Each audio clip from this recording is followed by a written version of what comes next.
Files తగలబెట్టడంలోను వాళ్ళ యొక్క study అంటే ఇప్పటికీ కొన్ని వ్యవస్థల్లో అందరిని అన్నగాని యా కొన్ని వ్యవస్థల్లో గత ప్రభుత్వం యొక్క క్రియాశీల మూలాలు ఇంకా ఉన్నాయి. దాన్ని మనం కాదనలేనటువంటి నగ్న సత్యం. Right sir. కానీ ప్రభుత్వానికి కూడా అందరినీ తీసేస్తే ప్రభుత్వాన్ని నడిపే పరిస్థితి లేదు.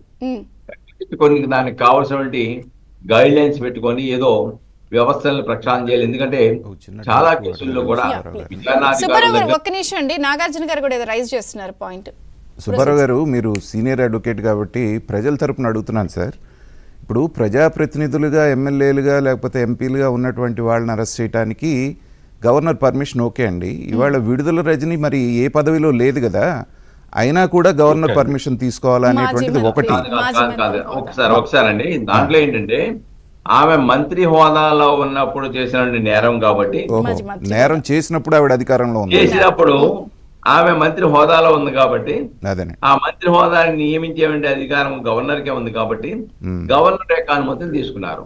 తర్వాత రెండోది సార్, ఇప్పుడు మీరు అడ్వకేట్గా మీకున్న అనుభవంతో చెప్పండి సార్, ఇప్పుడు నడుస్తున్నటువంటి పద్ధతిలో, ఇప్పుడు వెళ్తున్నటువంటి స్పీడ్లో ఈ 4.5 సంవత్సరాలకి 4 సంవత్సరాలు అనుకోండి గట్టిగా ఉంటే, ఈ లోపల ఇవన్నీ ఒక లాజికల్ కంక్లూజన్కి వచ్చి వీళ్ళందరికీ శిక్షలు కానీ కనీసం జైలుకి వెళ్ళే అవకాశం అన్నా ఉందంటారా సార్? నాగార్జున గారు ప్రొసీజర్ ఫాలో అవుతూ వెళ్తే నాగార్జున గారు విత్ పర్మిషన్ సుబ్బారావు గారితో చెప్తున్నారు, 40 సంవత్సరాల ఎంత క్రైమ్ జరుగుతుందో అంత క్రైమ్ చేశారండి.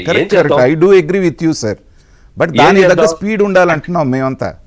అంటే స్పీడ్ అంటే లాను కనుక తప్పించి మనం ఏదైనా చేస్తే దాని పరిణామాలు వేరుగా ఉంటాయి. విద్యాసాగర్ గారు ఒక నిమిషం మాట్లాడడం వేరు, ఇప్పుడు మాట్లాడడం వేరు. విద్యాసాగర్ గారు ఒక్క నిమిషం మాట్లాడడం వేరు.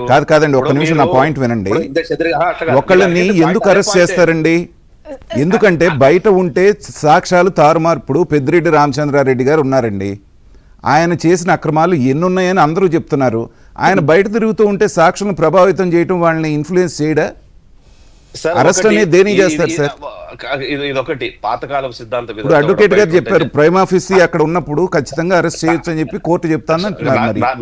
నాగార్జున గారు అదంతా పాతకాలం సామెత, ఊరికే ఏదో అప్పుడెప్పుడు మెక్కల రాసిన సిస్టమ్ వరకు మనం ఫాలో అవుతాం. వేస్ట్ మాట. బయట ఉన్న చేస్తాడు, చేసేవాడు లోపల చేస్తాడు, మళ్ళీ బయటకు వచ్చేవాడు కూడా చేస్తాడండి. అట్లా కాదు. ఏంటంటే ఇక్కడ ప్రతి దాంట్లో కూడా మనం ఆలోచించాల్సింది యాజ్ ఎడ్యుకేటర్స్ గా, మిమ్మల్ని క్రైమ్ లో ఫిక్స్ చేయాలి. మీరు ఆరోపణలు రావటం వేరు, ఆధారాలు వేరు. బట్ నేను గాల్లో కూడా ఆరోపణలు చేస్తాను. నేను చెప్తున్నాను, మేము చెప్తున్నాం, ఎస్ వీఆర్ బిలీవింగ్ 100%. గత 5 సంవత్సరాల్లో విధ్వంసం జరిగింది, అరాచకం జరిగింది, దాష్టికం జరిగింది అన్నమాట నిజం. ముప్పాడు సుబ్బారావు గారు బ్రేక్ చేసి వెళ్తున్నాం. ఒక నిమిషం ఆగండి విద్యాసాగర్ గారు, వారి పాయింట్ ఫినిష్ చేసి మీకు ఇస్తాను. విద్యాసాగర్ గారు ప్లీజ్, ముప్పాడు సుబ్బారావు గారు ప్లీజ్. ఇప్పుడు ఒకటమ్మా, ఏమవుతుందంటే ఒకటి వాస్తవం, నా మిత్రులు మాట్లాడిన విధంగా ప్రజల్లో అయితే ఒక అభిప్రాయం వస్తున్నమాట వాస్తవం. ఎందుకంటే పిత్త పరికలనే పట్టుకుంటున్నారు, తొరచేపల జోలికి వెళ్ళలేదు అనేది అదైతే వాస్తవం. కానీ ఈ రోజు నా సొరచేప తిమింగలం ఉంది వేరే దగ్గర, అనకొండలు ఉన్నాయి కాబట్టి అక్కడ టచ్ చేయాలి. ఎందుకంటే దానికి కావలసినటువంటి ప్రయత్నం త్వరితగతిన 1, 2 జరిగితే డెఫినెట్ గా ప్రజల్లో ఓహో ఇలా జరిగింది, ఇంకా సంవత్సరం అయిపోయింది కదా అని అభిప్రాయం ఏర్పడదు. ఇప్పుడు ఏమవుతుందంటే ప్రజల్లో కూడా అధికార బలం, అంగబలం, ధనబలం ఉన్నవాళ్ళు చట్టాలన్నీ కూడా వాళ్ళకు చుట్టాలు, పేదవాళ్ళు, మధ్యతరగతి, దళితులు, ఆదివాసీలకు మాత్రమే ఈ చట్టాలు కఠినంగా వ్యవహరిస్తాయనే అభిప్రాయం ప్రజల్లో వస్తా ఉంది. అది థింగ్స్ ని కూడా కొంత అడ్రస్ చేయాలి. అప్పుడు మీరు అన్నట్టు ఆ సిఐడిని, సిస్టమ్ ని, ఇన్వెస్టిగేటివ్ టీమ్స్ ని కొంత స్ట్రెంగ్తన్ చేసుకోవాలి.